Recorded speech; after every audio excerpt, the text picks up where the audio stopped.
You're watching the Battered Fans Network. Chris, they're on to back. Yes. Danny said it right there in the intro. Chris, the Herons are back. Welcome to another episode of the Battered Herons podcast. I am your host, Chris Duran, and alongside me is none other than Danny Solana. How's everything going, Solana? It's going good, man. It's going good. A lot of crazy stuff going on this week in the Inter Miami world in terms of transfers, in terms of tickets renewals, and Leagues Cup. So I'm excited to get back on the airwaves with you and shoot the crap. Yeah, it's gonna be fun, guys, because we're gonna be sitting here and we're gonna preview our matchup, and it's definitely gonna be a hell of a matchup against Tigres. And I mean, I got to be honest, I'm looking forward to it, and I know a lot of people are looking forward to this matchup. I mean, what are you looking forward to this matchup, Solana? Heck yeah. I look forward to every matchup. I'm telling you, I tweeted it last night. I love the Leagues Cup. I am a complete believer in the Leagues Cup. I mean, there's games every night. There's like 4 or 5 games every night. I was watching soccer till 1 a.m. last night. It was unbelievable.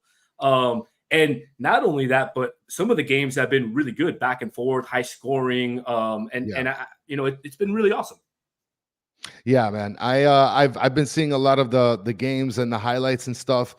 And as far as anybody that's been consuming some Leagues Cup recently, you're not disappointed in terms of the quality and the way that the games are panning out, for sure.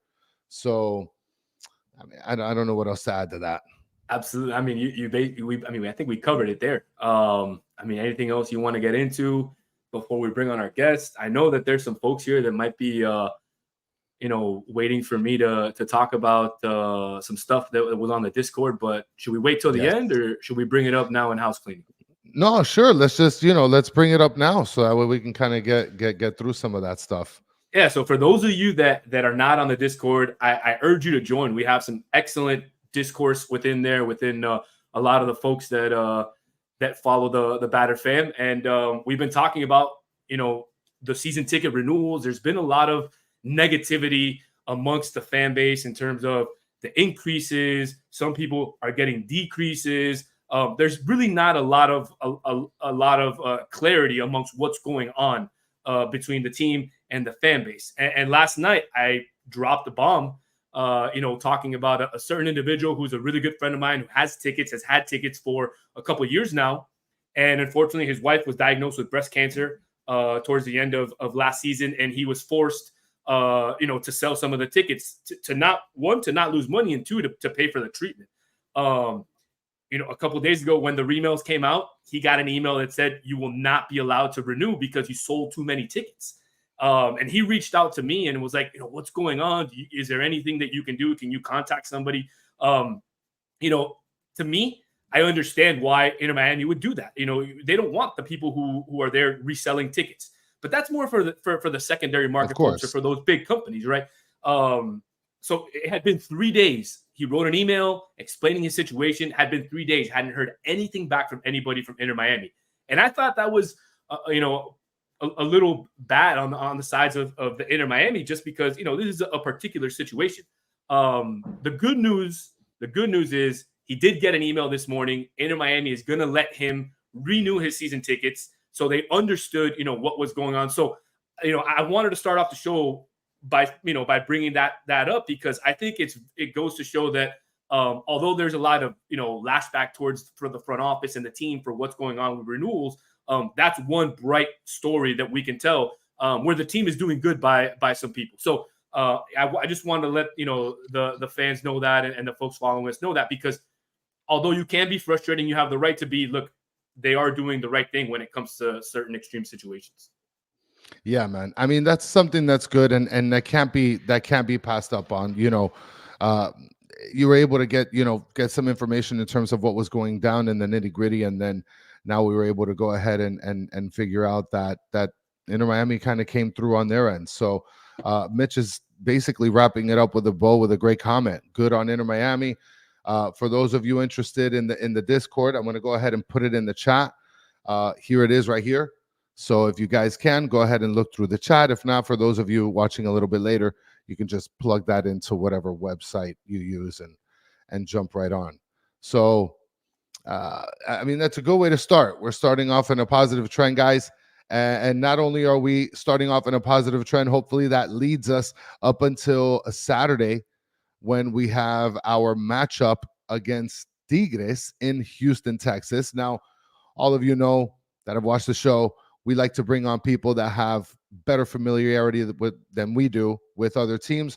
So what we went ahead and did was we brought on another person so that way they can be able to tell us what's going on their side. And the person is none other than Luis.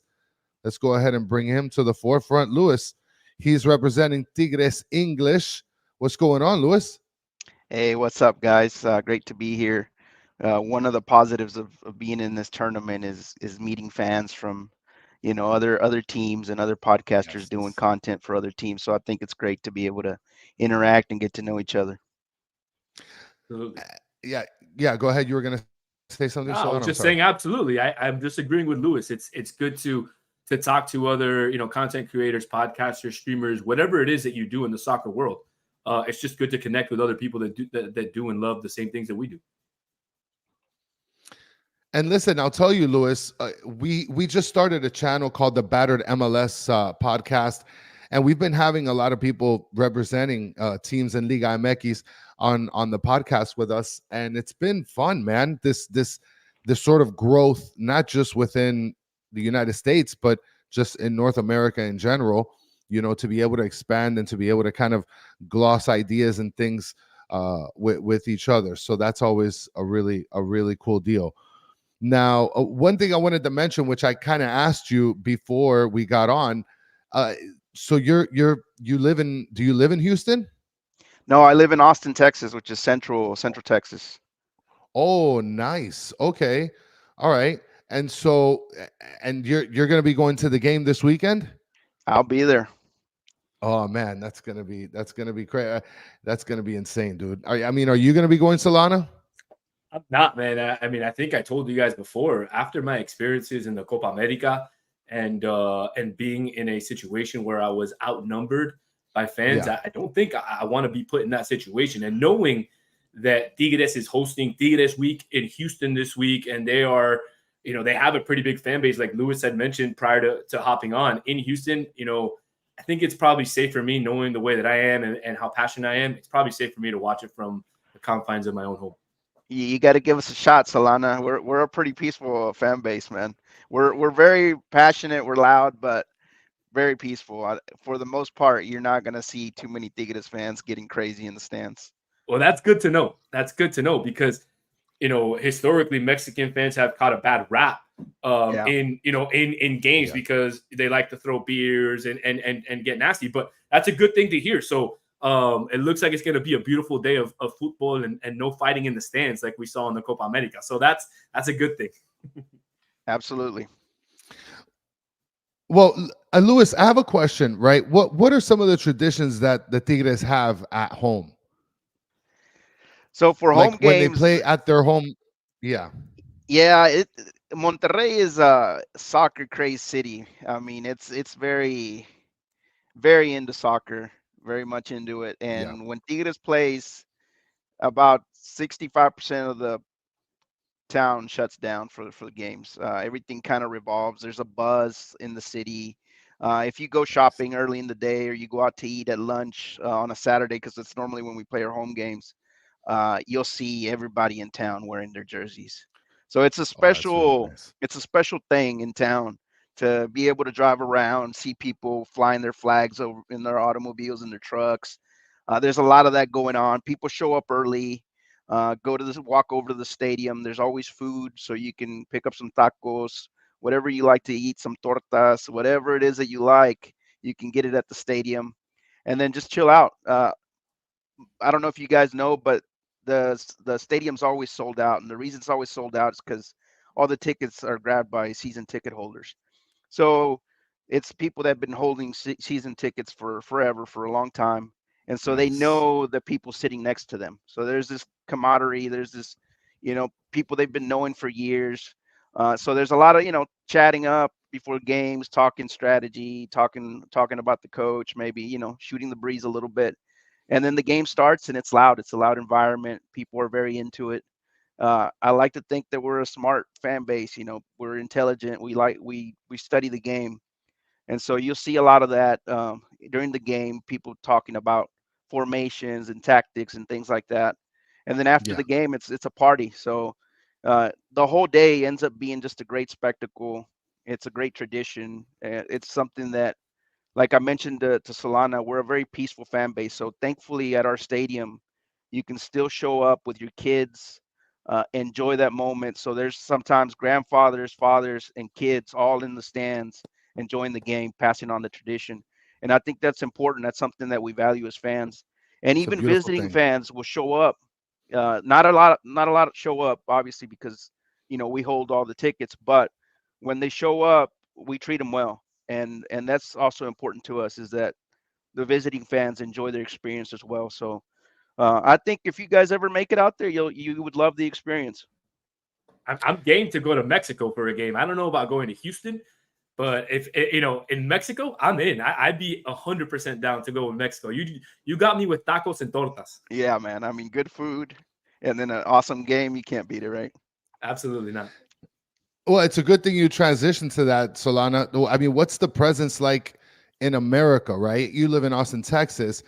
What's the presence like that at least not just within Texas, but at least within the United States for fans?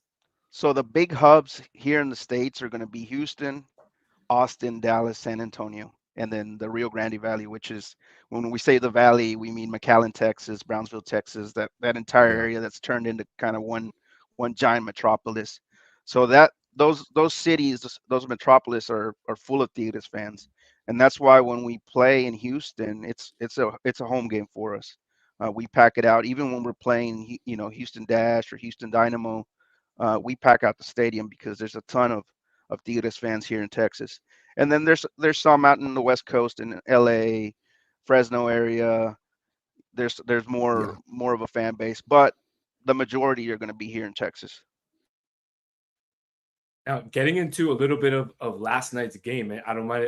I don't know if you don't mind if I get into that, Chris, but because we're talking about the fan base and all that. Now, yeah. Go last ahead. night was a matchup between two Mexican teams. You had Puebla, who's a team who struggled recently. Tigres, who's been a powerhouse for the last decade of soccer in Mexico. I didn't see a huge turnout. I know the game was at the Houston Dynamo Stadium, but what I will say, and I saw it on your guys' page, is they had like a carnival atmosphere right outside the stadium. There was like a whole fan zone with like a stage set up, and I don't know what was going on before the game because I didn't see videos. But if that's the type of atmosphere that they're trying to provide, they're not coming. And I'm talking about Tigres and the front office. They're not coming just to the United States to play. They're coming to recruit some more fans. And I say that specifically because there was something you guys posted on the Tigres English site, or on the X, where was some fans coming from Chicago. It was a gentleman with his wife and his son, and they were like, "Look, we're flying from Chicago for the whole week to watch the both Tigres games," which I think Wow. is fantastic. Mind you, this guy was not Mexican. This guy was whiter than rice. This guy was extremely American, or white. But he said, "Hey." He had the Tigres shirt on. I'm here with my wife and kid. We're gonna catch both games. This is going to be our fourth and fifth times. So that is the type of I guess what Tigres has, right, in the United States, in terms of the influence that they have in the United States. You're getting that type of fans flying in from other cities into Houston to watch two games. So that's fantastic. And Mr. Krabs asked in the question, or in the chat here, and he wanted to know, and I think it leads into this, but is Tigres the most followed Liga MX team in the U.S.? No, that would go to America and Chivas. They're the two biggest clubs in Mexico, and they're also the two biggest clubs here in the United States. Actually, it's one of the few times when we actually split fan bases is when America comes to Texas. We go like 50-50 in the stands, or 60-40.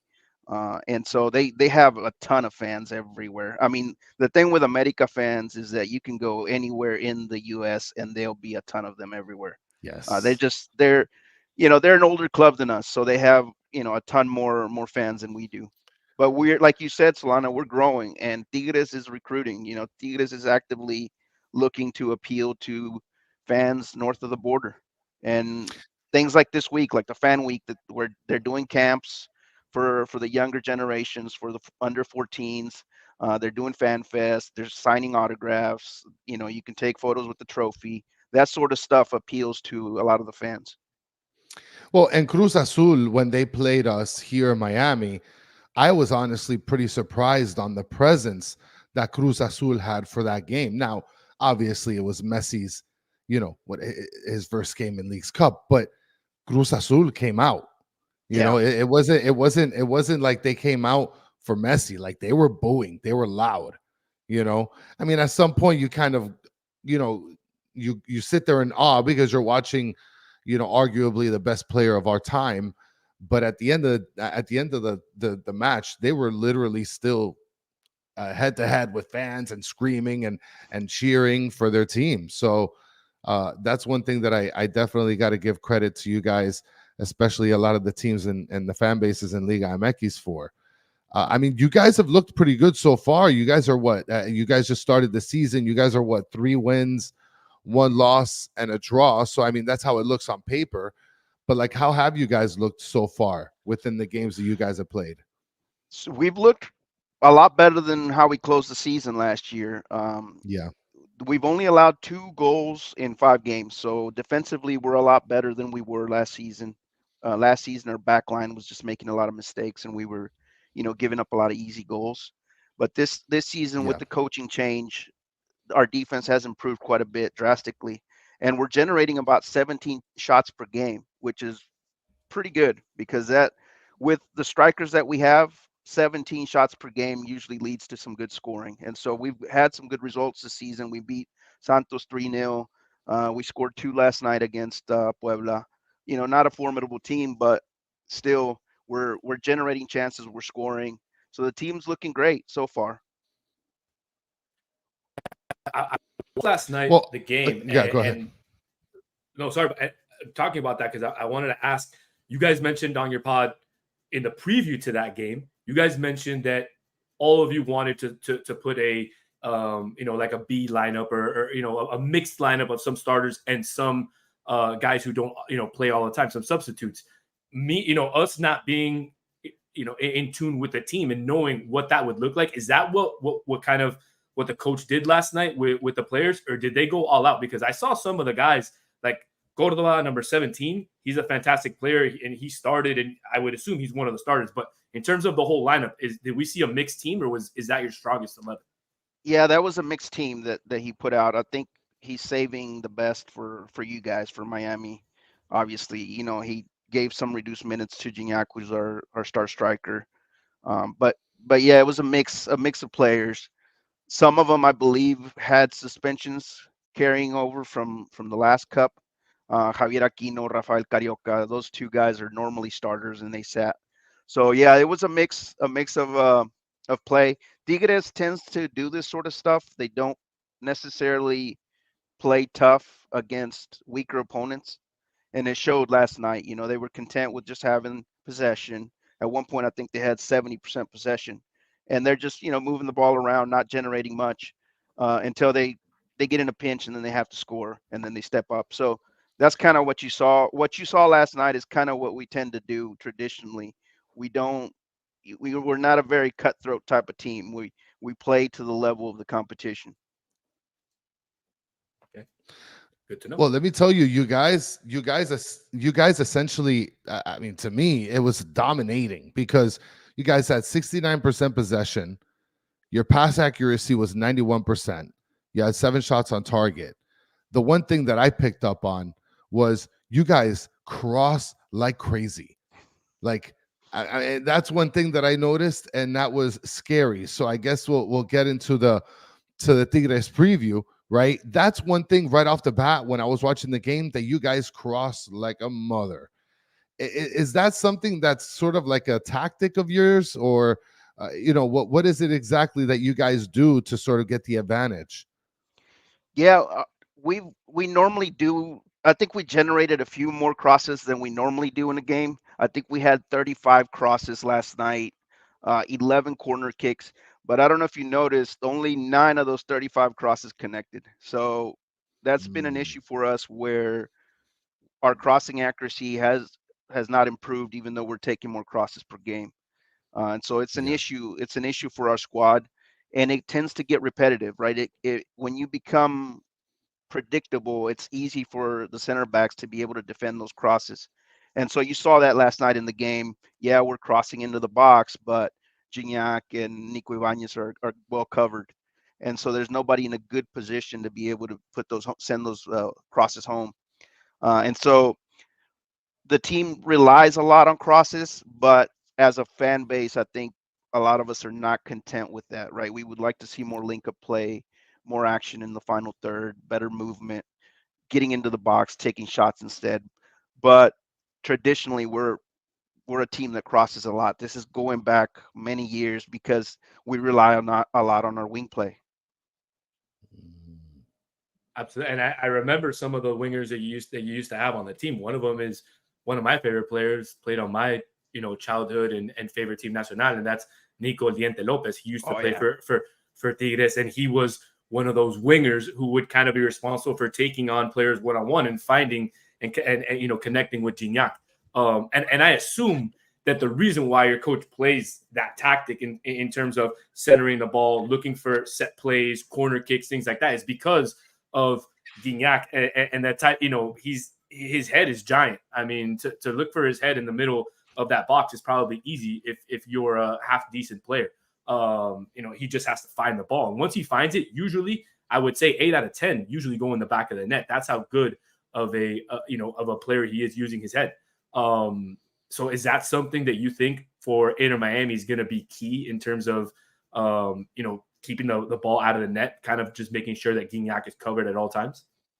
Yeah, Gignac is just a monster. He's one of those type of players that you can, if you don't know who he is, perhaps he can just kind of fly under the radar, but he is a tremendous striker. You mentioned his heading ability, but he's the type of guy that he can be flat for 80 minutes in the game, and then the last 10 he turns it on, and he's just amazing. He's got the ability to be able to score from any angle, take shots from outside the box, and it's a nightmare for center backs to be able to keep up with him because he's so versatile. He can come up with a bicycle kick, he can half volley it, he can take it from outside the box. You just don't know. So he's one of those guys that, yeah, I think Miami will need to keep an eye on him the entire night. And if you do let him loose, then there's a possibility he might score. He's just that good. He's scored 211 goals for us, so he's a club legend for sure. Now, I mean, as far as the way that you guys have played, we kind of gone through some of the tactics, but now I guess just to kind of get a quick glimpse on how they look on the pitch, what kind of formation do they typically play?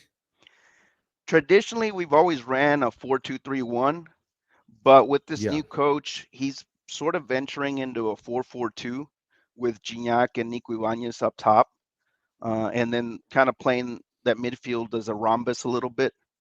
So we'll see. It's kind of up in the air what we'll see in on Saturday.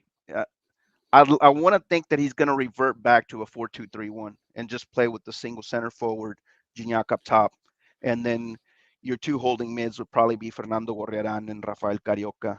I think that would play well to what you guys like to play, which is more of a traditional 4-3-3. So that would be an interesting matchup there in the midfield.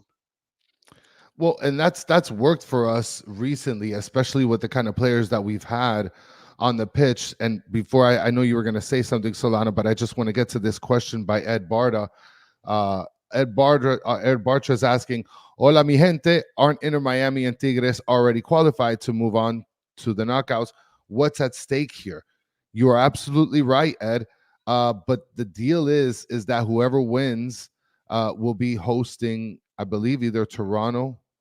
What is it? Toronto or actually, Chris, it doesn't matter. Inter Miami is going to host the knockout round game next Thursday, regardless if they win or lose against America. The only thing that's really at stake is what side of the bracket you're going to be on. And it's really, at the end of the day, are you going to be on the side where Columbus is, or are you going to be on the side, where Columbus is not? That's Well, I mean, well, the only Yeah, other team right now that essentially could be in that side of the bracket would be Cincinnati, but they're tied right now to Querétaro 0-0. So I don't know how that group is going to end up being. But I mean, that's essentially what's at play for both clubs. yeah. Whoever loses is going to end up facing Columbus in not the next game, but the following game in the knockouts. And the other way around, it could be Cincinnati. That's basically what's at stake. Yeah, and Daniel from afar is saying, win or loss, you're on the same side of the bracket. So, And you know, just to throw it out there, actually, Cincinnati ties, they're also eliminated. So it could be Saturday could be playing for something a little bit more. Cincinnati's currently in third place in their group. New York City and Querétaro are ahead of them. So it depends on what happens in this game. It could be some whoever wins on Saturday might get an easier side of a bracket.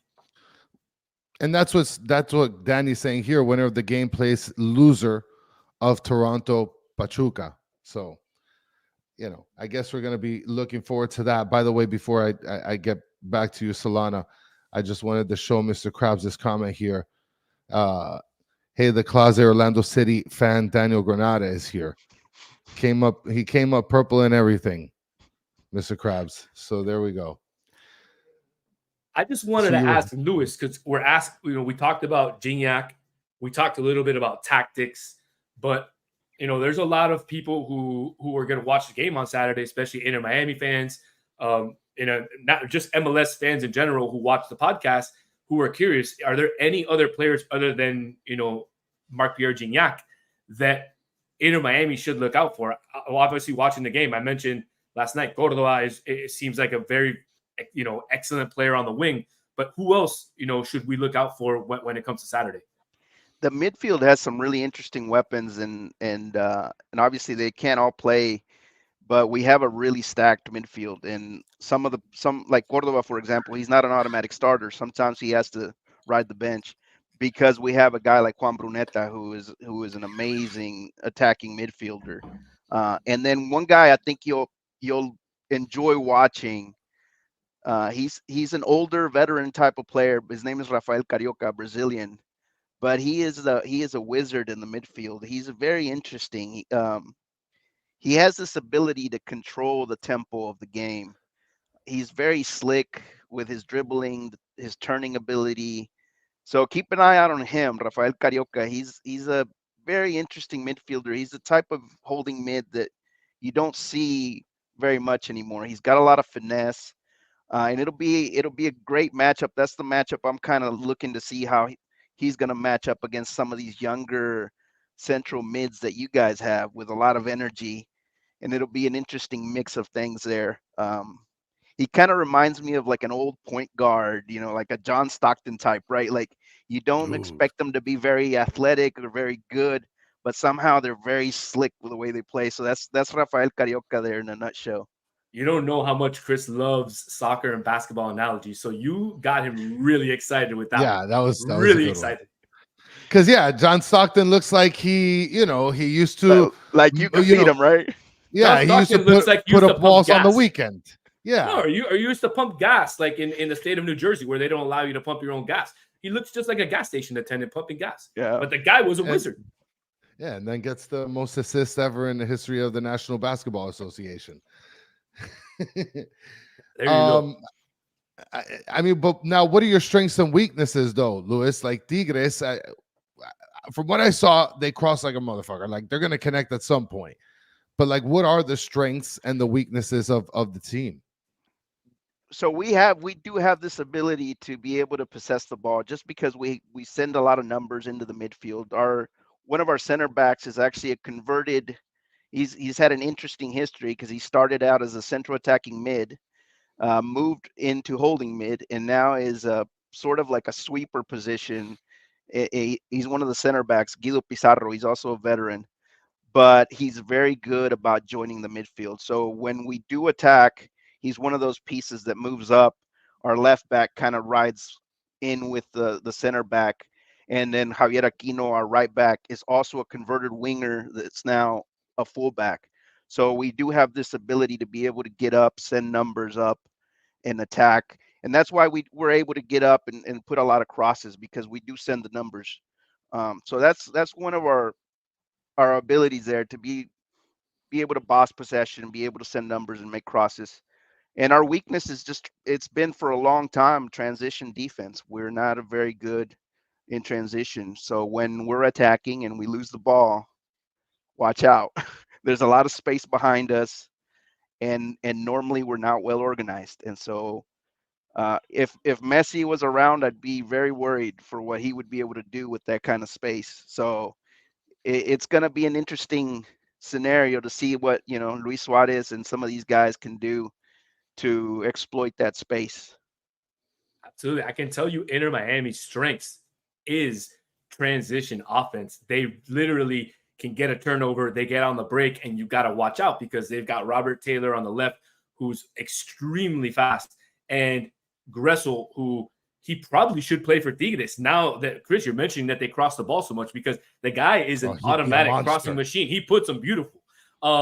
So it is going to be really interesting that you say, Luis, that you guys leave this space in between the defense and the midfield to see what these guys are going to be able to do. One of the things we're not sure yet about is if Busquets is going to continue to play in the defense, or if Tata's going to move him up to the midfield.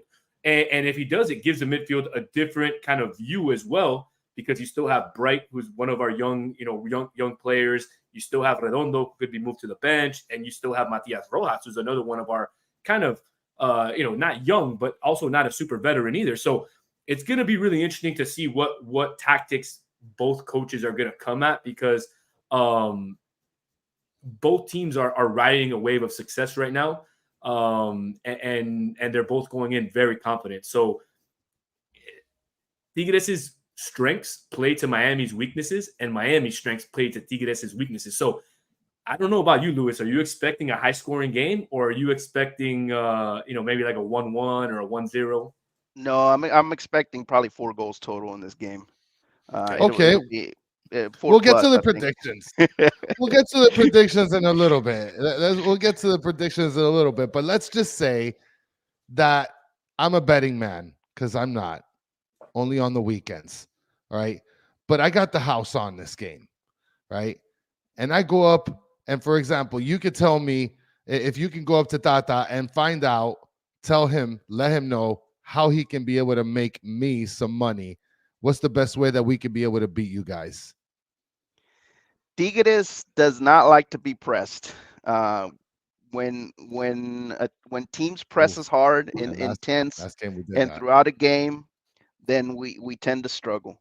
So if I'm an opposing coach, I would probably press for the first 25 minutes and see if I can force some errors. And then Tigres has another weakness, that they like to possess the ball, but sometimes with no purpose. And kind of we rock ourselves to sleep sometimes. So another option is you press for 25, didn't force any errors. You can sit in a low block and just let Tigres play around with the ball, and then find space behind in a counter. So though you do have 2 options there that you can play with as a manager to try to find some goals. Oof, you hear that, Solana? There's a chance that with a high press, we could be able to kind of get in. I mean, Luis talked about 4 goals. I didn't know if he was, talking about Tigres scoring 4 goals in total, Inter Miami scoring 4 goals. I don't know. We're gonna get to that soon, but it does sound like it's gonna be a high scoring game, because, like I said, both teams' strengths are the other team's weaknesses. So, I mean, what could be better than like a 5-5 game? I don't know. Be nice. Well, I mean, let's get to it, Luis. You're the guest of honor tonight, right? So we'll allow you to go ahead and give us what your prediction is going to be first, so that way we could just walk away and predict something outlandishly crazy. And you're going to be going to the game, so whatever it is, I'm pretty sure you're going to be happy with the result. Hopefully for your case that Tigres wins. But what do you think it's going to look like? What's your prediction for the game? I'm going 2-2. I think Gignac scores, and I think Bruneta scores. And if I'm not mistaken, they go straight into PKs, right? If that's the case, that's right. To decide the winner of the group. And I see our goalie being the hero. I don't know. I don't know Nahuel? if you guys You know like who Nahuel? Nahuel Of Guzman is, course. but he's a clown. He's a character. He's a hated person. Everything, but he's a monster in PK shootouts. So He it would was be injured for a really while, right? interesting to see. He No, was injured for a while. no, he was actually suspended. So Oh, that's what it was. he was suspended for a long time, 10 games, 11 games, because he was up in the stands and he was pointing a laser into the field against our bitter rivals Rayados. No way. That's There's no great. way that's true. And so That's great. the camera panned to him and obviously caught him. And so he Caught him in got 4K. That's fantastic. but that's just the kind of character he is, man. You just don't know what you're gonna get out of him. That's the type of player I like, Lewis. I'm not gonna lie. That's the type of player I like. Somebody who is willing to do whatever it takes to get your team the W. So That's I would gully. love I a gotta player give it like to that him. on my team. Yeah. He was doing clown tricks against Vancouver last League's Cup in the shootout. He was like pulling something out of his mouth. He was like, Oh, similar like "Yeah, he's like a watch." Divo Martinez. Oh yeah, he's very much like that. So a lot of people hate him. Obviously, the opposing teams, but our fans absolutely love him. Well, I wanted to mention something here because Dennis Lopez says 4 red cards incoming. That's another thing I noticed in yesterday's game. You guys play super aggressive, and we got some guys on the team that when you just tilt them a little bit, there's some cards that are going to be coming out. Oh man, These bad boys are going to be coming out real quick. We'll see how it goes, man. We do have some hot heads on the team, so we'll see. We'll see if some heads clash there. Well, I hope not. For the integrity of the game, I hope we stay 11 versus 11.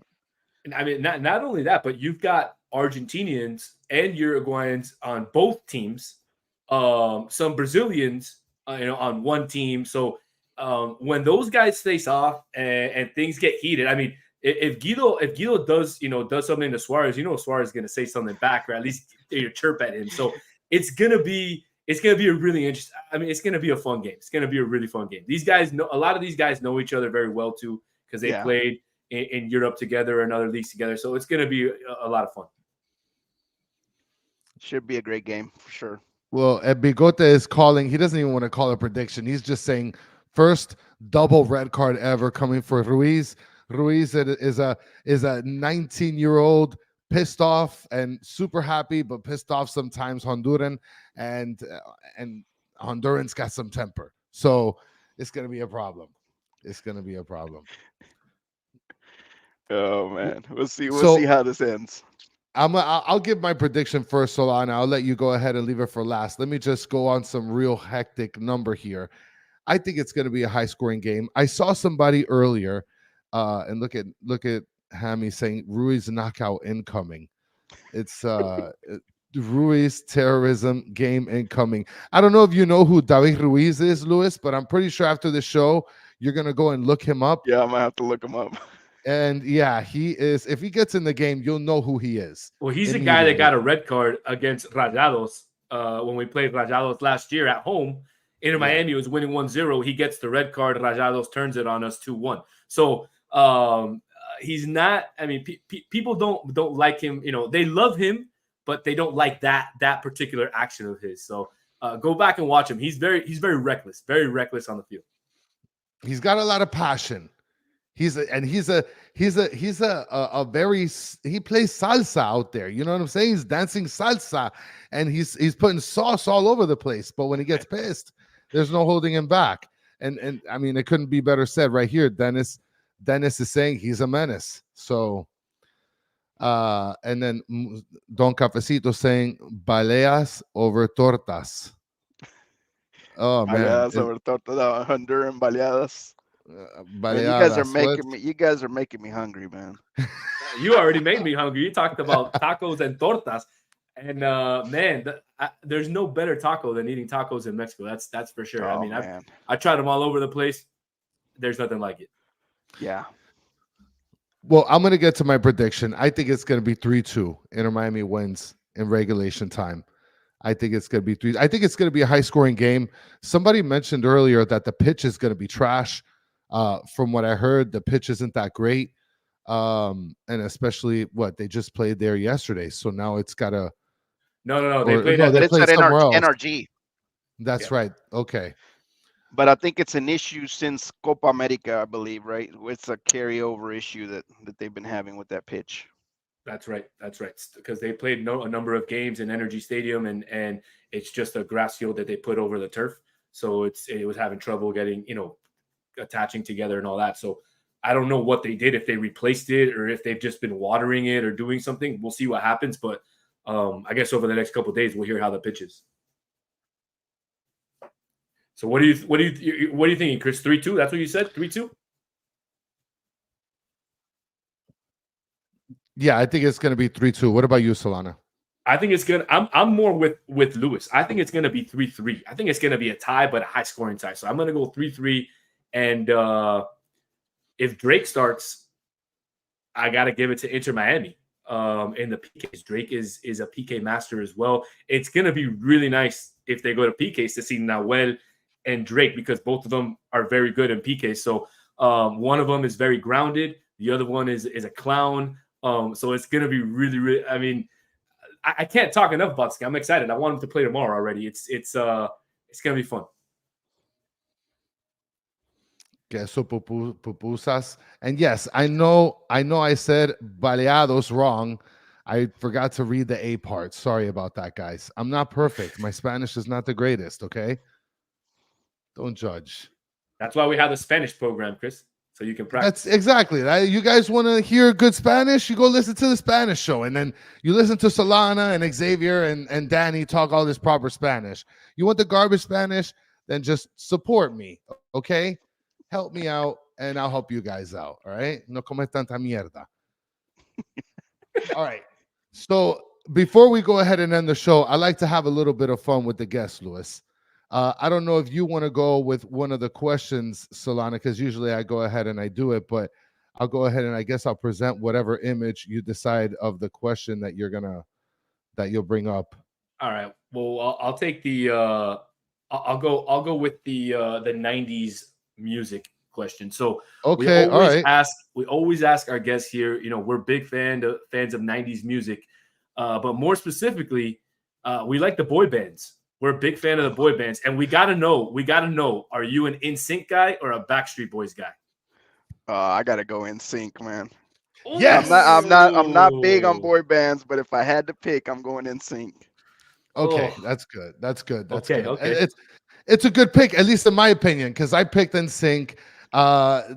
Danny, our other co-host, he picks Backstreet Boys, and he judges me because he feels like I'm picking Justin Timberlake. You are, man. Don't lie. Now let's talk about food and how you transport food in the grocery store. Okay. When I went shopping, I like to hold the shopping cart from the front, as you could see here. Other people like to hold it from the rear side of the shopping cart. So are you a pusher or a puller? I am definitely a pusher, and normally I rest one foot on it. What? Oh, so you're a leaner. You're a leaner pusher. Yeah.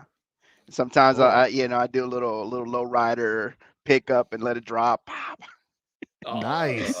Luis likes to have fun at the grocery store. Yes. I'm gonna have to start doing some of that. This is a good one right here. Do you drink your water room temperature or cold? I prefer it cold in this Texas heat. All man. right. Yes. Yeah. I have. If you do room temperature when the temperature is 98 degrees, it doesn't feel like a refreshing drink at all. I see what you did there. You dropped another boy band name. I see what you did. At 98 degrees. Oh. I see what you did there. Just saying. Man, you guys are taking it back. And then I got one more question. If you had to make a ham and cheese sandwich with regular bread, how are you slicing your sandwich? Diagonally or vertically? Diagonally, even though I'm not much of a slicer, to be honest with you. But if I So was you'll gonna just slice eat it whole. Just munch on it, man. But you know but what? if I am gonna cut it, I'm going diagonal. That's, you know what, but I respect that, because and not many people that we have on say I usually don't cut it. They say they cut it, but that's a respectable answer. I don't cut it. It goes down the same way I made it. So it is what it is. I let my teeth do the cutting. I don't know, man. I cut every sandwich I eat. Everything. Now, do you also take the edges off too, all the little crusty crust? parts? No, I leave the crust. Okay, well, good. I was gonna lose respect for you if you did that's that. the healthiest part. That's the healthiest part, the crust. Well, I used to take it off for my kids, but then I stopped doing it after they turned like 6. I'm like, that's it. You're eating the crust. I'm not gonna waste all that time, cutting around the edges and stuff like that. Get out of here. All right, Luis, man, it's much appreciated for the time that you took with us, man. I thank you so much for the time. And if you can, go ahead and let everybody know where they can be able to find you. This was great today. I am at Tigres_English on Twitter, or what was formerly Twitter, now X, and that's where you can find me. Just tweeting about my club, the club that I love, and whatever else comes to mind. And I have a question here, because Mitch says Mexicans don't eat ham and cheese sandwiches, Chris.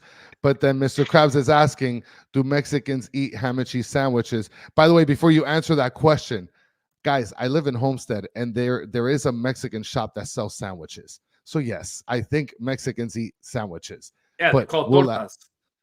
Well, and that's what somebody said. So do you eat sandwiches, ham and cheese sandwiches, Luis? I do mostly tortas, to be honest with you. I don't do sandwiches a whole lot. And when I do just like a regular ham and cheese torta, I like to add stuff to it, man. I like avocado in it, some jalapenos in it, avocado. Just extra meat, get it nice and big.